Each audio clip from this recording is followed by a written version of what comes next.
This episode may not be suitable for all listeners. Therefore, listener discretion is advised. That's the funny sound.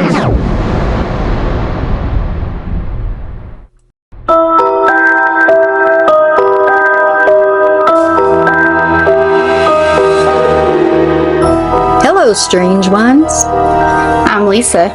I'm Faith. And I'm Sharon. And this is She Sees Weird People.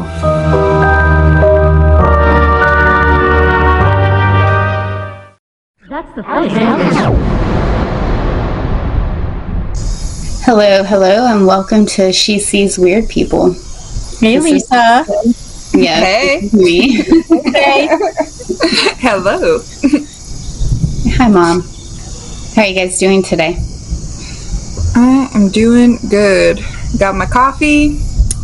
My cat's not being crazy right now. You know? Cat-free podcast? Cat-free podcast. What about you, Mom Sharon? Would you stop calling me Mom Sharon? I love it.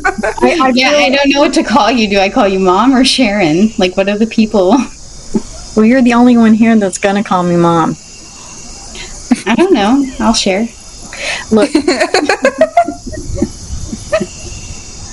All right, Mama Sharon. How was your week? Pretty good. Yeah. Got my nose pierced.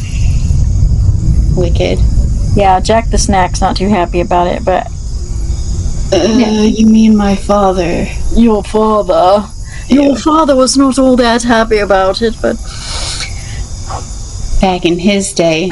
I told him he could do whatever the heck he wanted to with his honker, and I'm going to do whatever I want with mine. But I digress. What is he doing with his honker? Like skiing the slopes? What do you mean? You know, do you ever not go there? I just think it's funny because he's such an upstanding man. Shout out to Dad. We have to do something at the beginning of these podcasts besides talk about your dad's sexy stuff. I mean, we have to. You talk about that. You! Let's talk about how sexy I am, okay? And then we'll...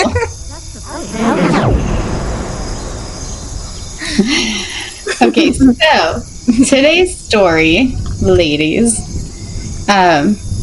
it's on David Bruce Morten, and he is a serial killer and rapist who was mostly active, who was active in New Mexico and Texas to, our knowledge. There's hardly any info on him as a kid, which really bugs me because that's my favorite part to look at, to kind of be like, how did you get this way? You know what I mean? Which that happens a lot on these. You try to figure out like how they grew up or why they could be that way. It's so hard. Yeah, and like on some people, like people that law enforcement got to talk to a lot, or reporters, or like, just like very high profile serial killers, about their childhood, but some of these guys, it's like the lesser known, it's hard to find stuff. Not impossible, but hard. Yeah, like he was born in 1959. So I don't know, like what they're like, born to parents. Well, at least he had parents. I don't know how they looked at it back then. But he was born May 14th of 1959 in Oklahoma. What he did as a kiddo, I don't really know. Where he starts popping up in news articles and, any kind of content that you can find on him. He's 17 years old. David Bruce Morten robs a home in his neighborhood. And so he gets arrested for armed robbery.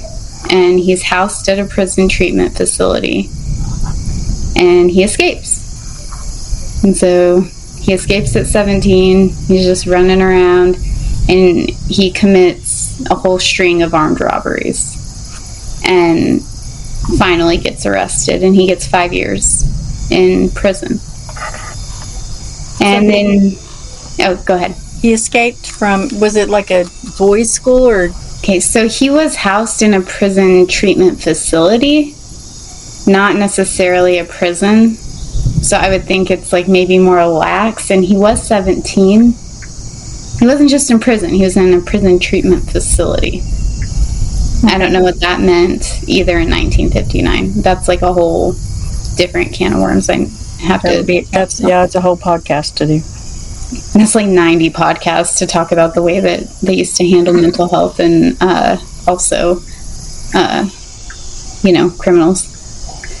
So he gets busted, spends 5 years in a real prison in Oklahoma. And then he gets out of prison. He moves to Santa Fe, New Mexico, of all places. And which is the capital of New Mexico, in case. It's my favorite place to be. I love Santa Fe so much. Yeah, it is beautiful, and I thought I'd holla out the capital because people don't know about New Mexico. Yeah, I rhymed. Okay. After he spends his 5 years in prison, he comes to Santa Fe, like I said. And this is where some murders start to take place. Now, okay, as I explain this, there are going to be things that I come back to and you're, totally ask questions, but there will be, some spaces missing that I will fill in. So we'll start with Janet Benoit. She was a 1978 college graduate. She was headed from Phoenix, Arizona, to where she lived, to Arvada, Colorado. So she's on a little road trip, and she makes a stop in Santa Fe to stay at the Comfort Inn. And she's only 22. She just graduated college. She's like, probably feels safe and free in her own car.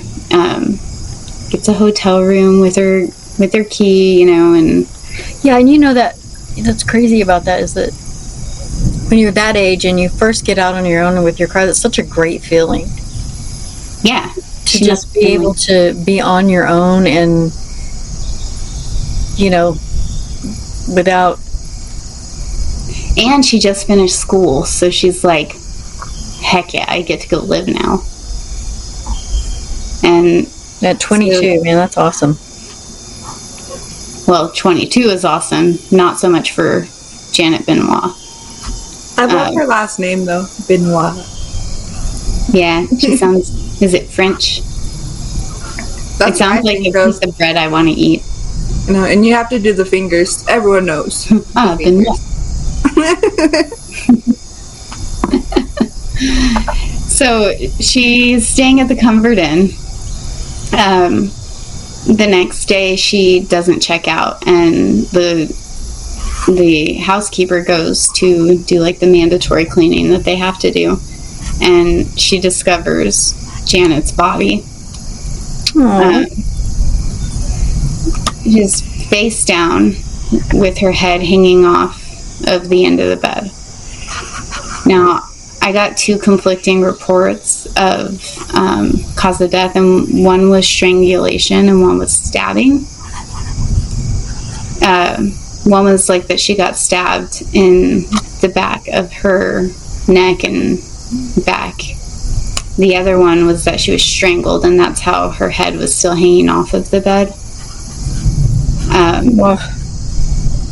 Yeah, and so that's already terrible. The police come and check out the scene. They find some DNA evidence and probably semen. They said that they found DNA on the carpet because she was raped. There was proof of that. And so Janet's brother, David Benoit, he's like pissed, right? Of course, like beyond pissed, devastated. But he's really angry because he's like, how did somebody get into her room? There was no sign of a break-in or like a struggle at the door or anything like that. And she was just passing through, so it's not like she knew anybody. Yeah, like nobody's just going by, And so he's like, what's going on? And so he sets up a civil suit against the Comfort Inn because what he finds out is that 1/3 of the keys that are given out at the Comfort Inn, not anymore, disclaimer, but at the time, were also master keys. So if he got a master key, he could open a third of the doors in the Comfort Inn, and that's how he got into her room. Oh my gosh. Yeah, and how does that happen? So his how are they just okay with that? Like, yeah, it's fine. That seems pretty stupid to me. Honestly. Yeah. Whatever they had to pay, they didn't pay enough. Yeah, and so I don't know why anyone would ever think that's okay, even in, like the 80s, because this is early 80s. And well, I mean, I get it that like there wasn't like stranger danger and satanic panic yet, but like the 70s was full of murder and serial killers. So like you're just gonna, and yeah, no, I didn't know about it until now. Well, needless to say, the keys are individualized now at the Comfort Inn. I bet they are. Yeah. So they settle out of court, but they don't find out who did this to Janet. And so Janet Benoit dies at age 22. The next victim would be Terry Mulvaney. Terry was 25 years old. She also lived in Santa Fe, and she was a secretary at a public service company of New Mexico. So she was found after she hadn't been heard from, and she didn't come into work. So a wellness check was called on her. She was found in her apartment, strangled to death, which leads me to kind of think that maybe that first murder was a strangulation. What's funny there is, okay, Morten lives in that same apartment complex. David Morten lives there in the same apartment complex Terry Mulvaney had lived in, where she was strangled. And nobody connected him to it, but this jackass gets arrested for drunk driving and goes to, the drunk tank for the night, and he's all drunk, and he tells his cellmate what he did, that he strangled Terry Mulvaney. And so the cellmate tells the cops, probably like, make a deal or whatever. But okay, so the prosecution's like, there's not enough to charge here. Just like a cellmate, they didn't find enough evidence there, like any physical evidence or anything like that. Just said, she said. Yeah, it's all circumstantial. But even if it is circumstantial, isn't that like a tip? Mm-hmm. Yeah, and so Terry Mulvaney's parents were pissed, devastated, not okay with the fact that nothing was happening. So they started writing letters to campaign to kind of bring. So they started writing letters to campaign to bring Terry's murder in front of a grand jury. And they got enough signatures where the case was brought in front of the grand jury. But the case was dismissed because it was a hung jury. And it, looking at it later, 11 jurors wanted to acquit because it was circumstantial, and only one wanted to find him guilty. Yeah, there's not a lot of articles, and most of them are local. But moving on, okay, so at this point, he gets acquitted in this grand jury, and Morten leaves Santa Fe for Amarillo, Texas. Good old Amarillo. I spend all my summers there. Yeah, it's like the biggest little city in West Texas, right? Pretty much. Got an amusement park. Lots and lots of, it's big. It's got a song. Amarillo by morning. I knew it. I was singing it in my head, and I didn't want to be wrong. I don't want to. She don't want to be wrong. Dramatic cowboys. So he moves to Amarillo. So at this point, 22-year-old Kim Kendall comes into the picture. On May 4th of 1990, Miss Kimberly Kendall was a secretary and a college student who lived very close to David Morten. She was raped and murdered in her home, and she was found by her husband And so what had happened is she's usually working and going to school. She took the day off to like clean the house and cook and just have a day at home. And he came home at lunch, and she was like, and he described her as jolly, like those were his words.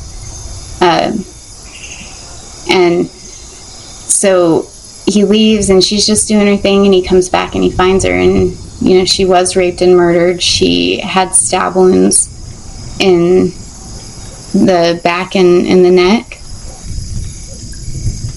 So Kim's husband calls the cops, and he has them, you know, come and process the crime scene and all this stuff, and they do find some semen DNA.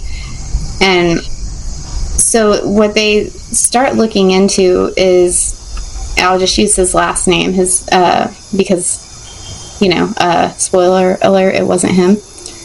This guy named Rosa, he was working maintenance for the apartments that she lived in, and he had been in her place about 2 weeks before doing maintenance work, and he ended up getting let go about a week before she got murdered because reportedly he was like flirting with the females that lived in the apartment complex, which is so uncomfortable as someone who's been hit on by their maintenance guy. I'm like, please just leave my apartment, this is scary. Try your landlord.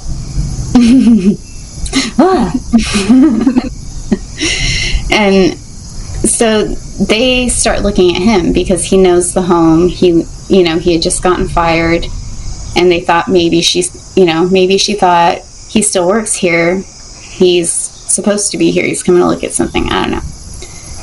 But it wasn't Rosa. Miss Kim Kendall, you know, she was raped and murdered. Her husband is devastated, angry, and at this point, you know, he's still free. And how soon was this after the other? Well, the times that he was murdering was from 1983 to 1990. Janet Benoit, I believe, was 83. And then Terry Mulvaney was 80. I'm not sure. I wrote it down. The reason I was asking is I was just wondering if there's an escalation in his behavior. Or Okay. if he was consistently, you know, every few months or what's it? Yeah. So he was doing this from 1983 to 1990, and so there wasn't a ton of escalation. It was more like he was getting better at his craft.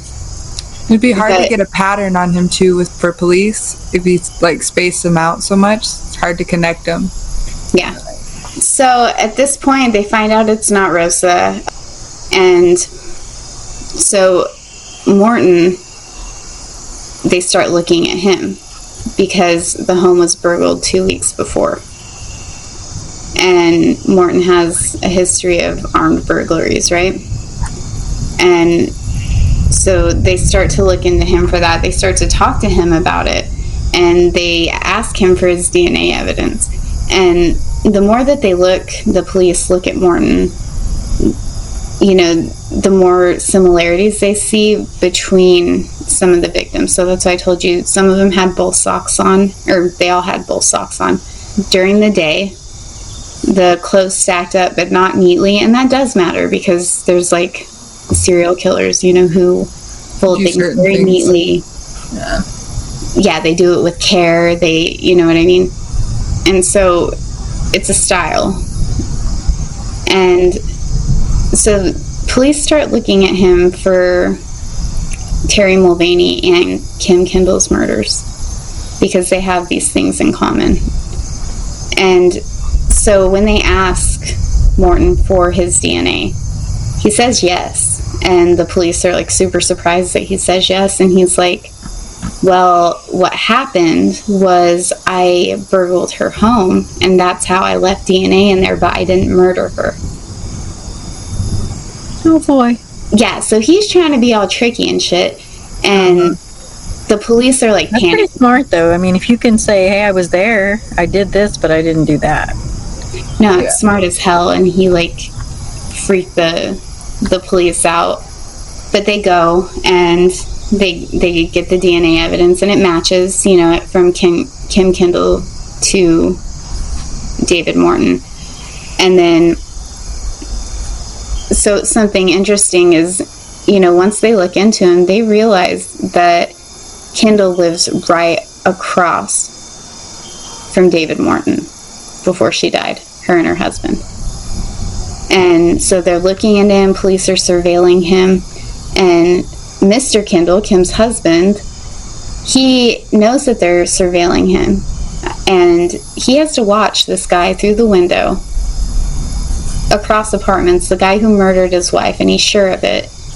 And he says that the only reason he didn't kill the other guy is because his father-in-law talked him out of it. His father-in-law was a police officer, and that would be Kim Kendall's dad. And so finally he gets arrested because the DNA matches. Not only to Kim Kendall, but the FBI run for matches, and it's a match to both Kim Kendall and Terry Mulvaney, semen from David Morten. Welcome to the 80s, Dave. Yeah, they're just starting to get better DNA technology going on in here. The 80s were the downfall of many a serial killer because they thought they didn't understand, they didn't think science was going to come get them. Yeah, and even now, right now, I mean, most of us know that there's like DNA's coming for you. But the reason the story has gotten confusing for me, and I think it's confusing for anyone who really knows or who has looked into it, it's like by 1996, police started to gain awareness of Morten in Santa Fe. And they got a call from police in Amarillo about similarities between the way that Kendall and Benoit were killed and some of the ways that went with Janet Benoit, right? And Janet's from Santa Fe. And so the police start looking into David for this. And so they are going to like do DNA matches again, and David just confesses. Okay, I did it. Did he just know he was done for, or did he want the attention? Well, he knew he was done for.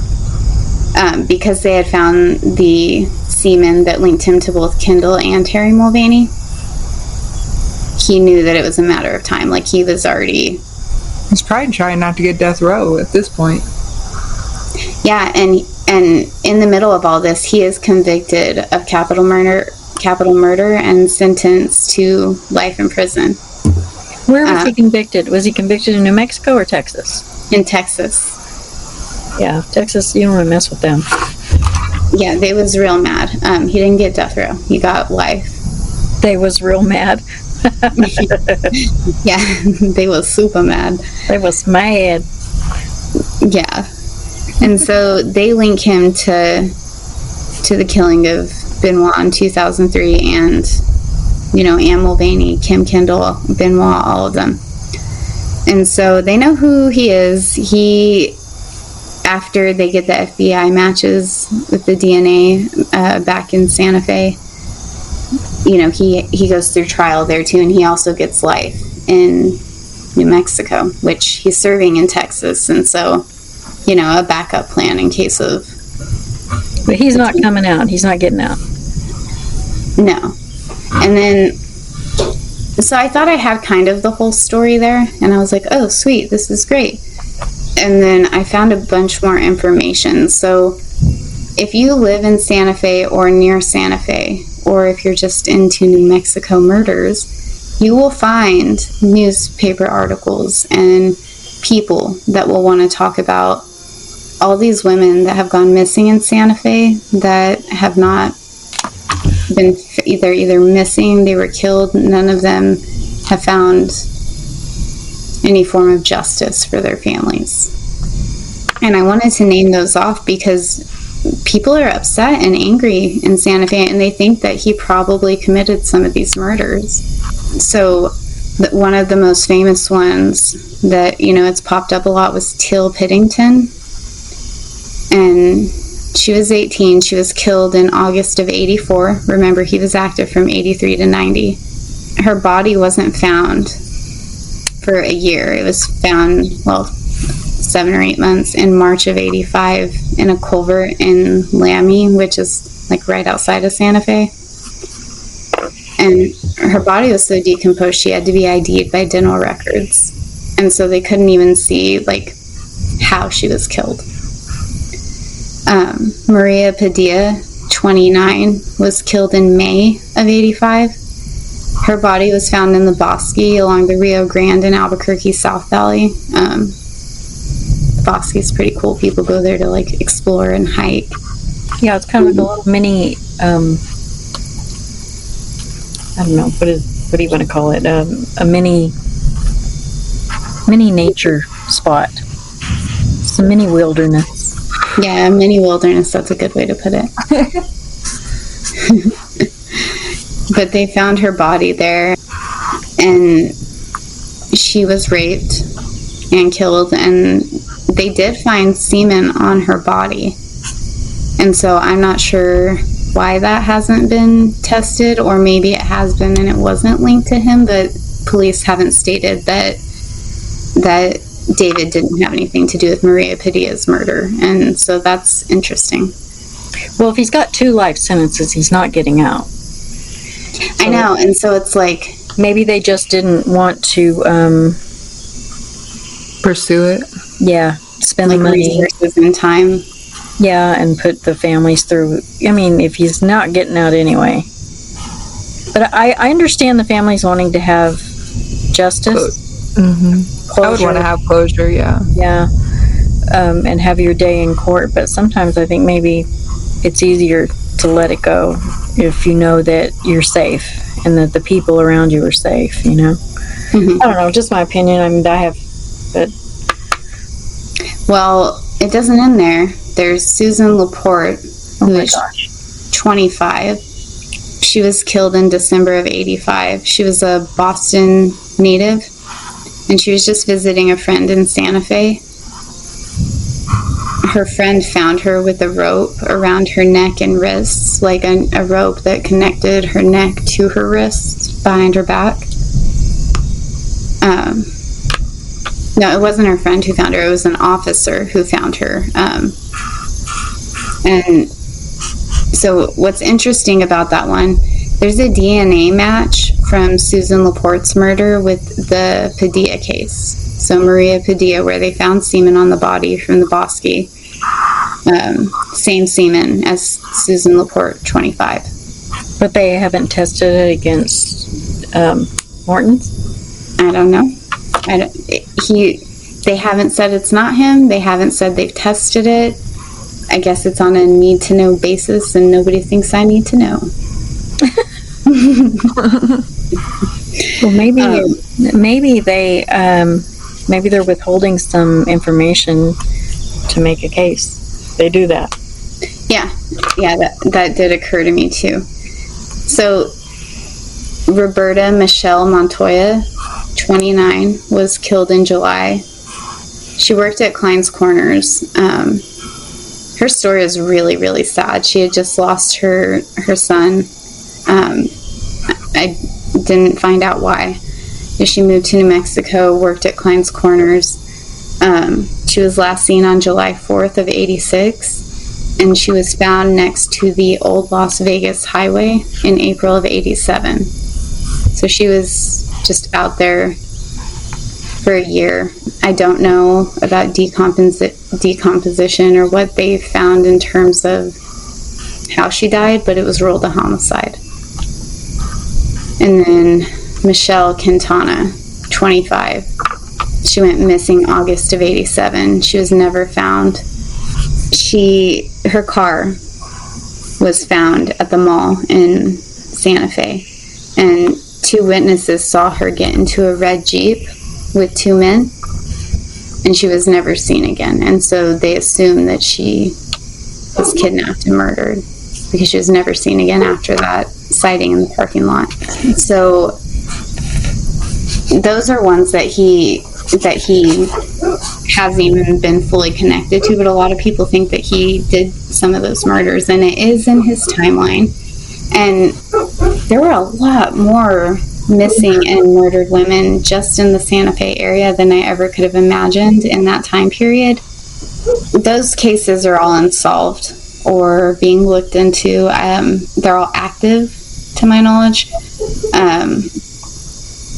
But officially, this guy has been convicted of 4 murders, 2 in New Mexico, 2 in Texas, and he is serving 2 life sentences, 1 in Texas, 1 in New Mexico, actively in Texas. He's in his 60s. He's still living it up in prison. I hope he's not, though. I hope it sucks.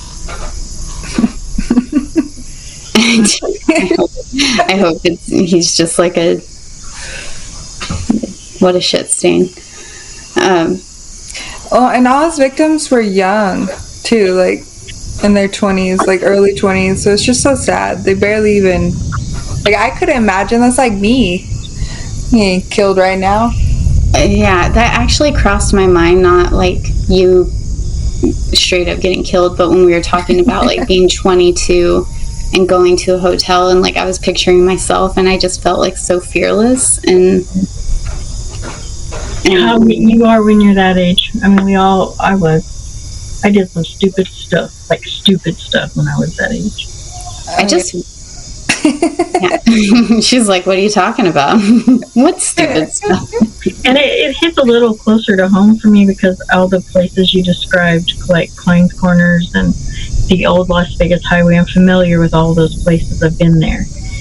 And yeah, I was at Klein's Corners the day before yesterday. I was on my way from small southern towns in New Mexico to Albuquerque.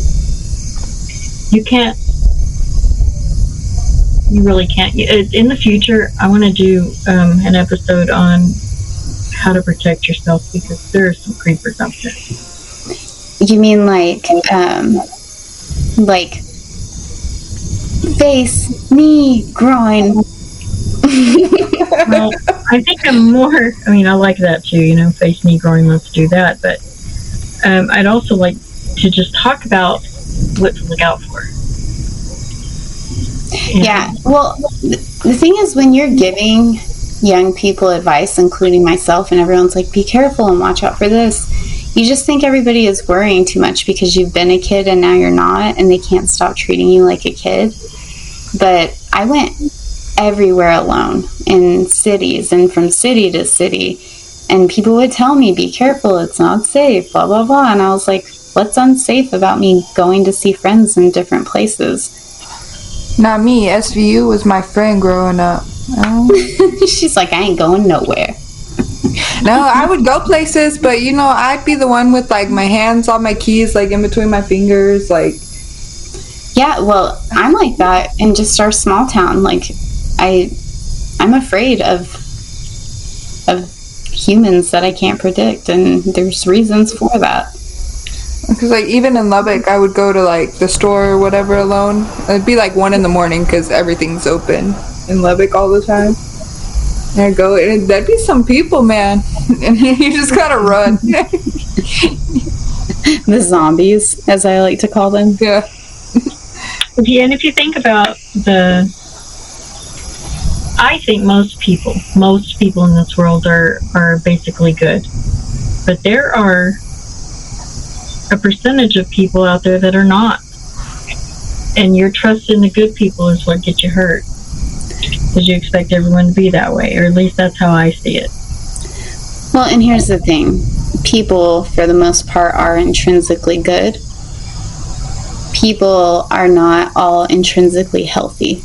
Not everyone has the same impulse control. Not everyone has the same childhood background or brain structure or an abusive upbringing or a lack of affection, all these different things that can make somebody into something that is scary for you. So yeah, intrinsically good, but we're not automatically healthy.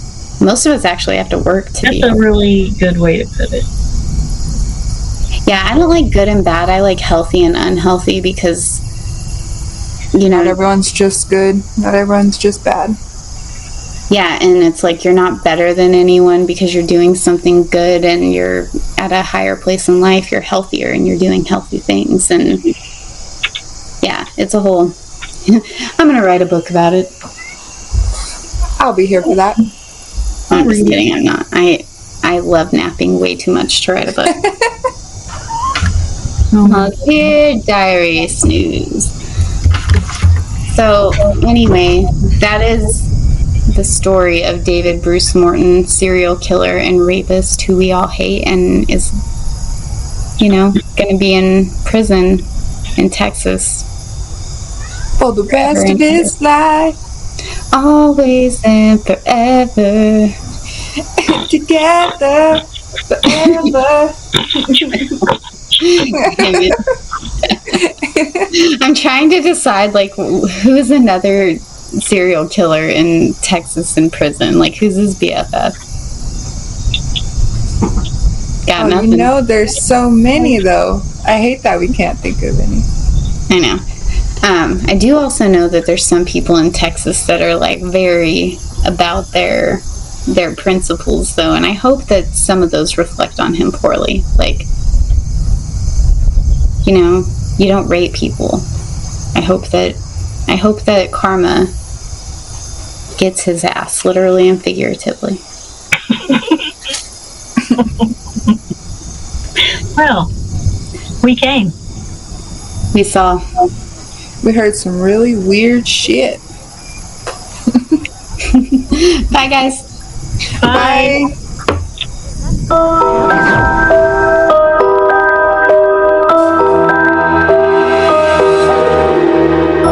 I'm Lisa. I'm Faith. And I'm Sharon. Join us next time on She Sees Weird People.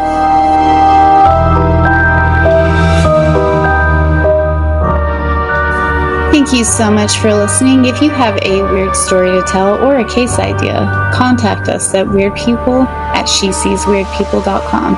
Be sure to hit that subscribe button wherever you get your podcast. You can find us on Instagram and Facebook at She Sees Weird People Podcast. This podcast was written, hosted, and produced by Sharon Metcalf, Faith Donovan, and Lisa Metcalf, and produced by Sedona Brave Studios. Keep it real, guys.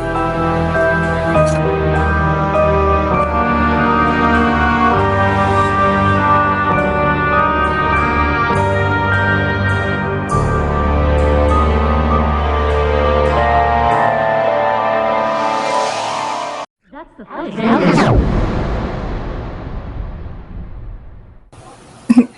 Where's my chapstick? Did y'all ever see that video? She's like, where's my chapstick?